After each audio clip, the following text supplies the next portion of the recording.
ఇల్లు స్టార్ట్ చేసేటప్పుడు ఈ 5 స్టెప్స్ స్కిప్ చేస్తే ప్రతిసారి టెన్షన్ పడాల్సి వస్తుంది. Step number 1, land and soil basic test చేయడం. వాటర్ లెవెల్ తెలియకపోతే ఫ్యూచర్ లో డ్రైనేజ్, డాంపింగ్ ఇష్యూస్ వస్తాయి. Step 2, architectural and structural. Me architect తో ఒక ప్రాపర్ ప్లానింగ్ అనేది చేయించుకోవాలి. స్ట్రక్చరల్ ఇంజనీర్ తో బిల్డింగ్ కి ప్రాపర్ స్ట్రక్చర్స్ అనేది వేయించుకోవాలి.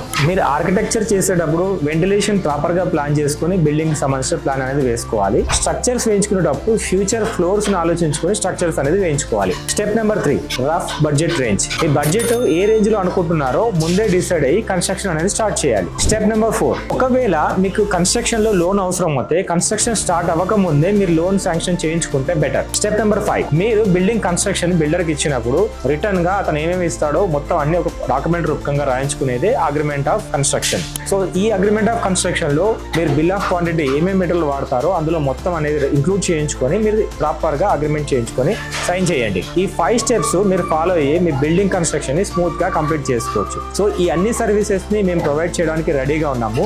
మీరు కన్స్ట్రక్షన్ చేసుకోవడానికి రెడీ అనుకుంటే మా టీమ్ ని కాంటాక్ట్ చేయండి.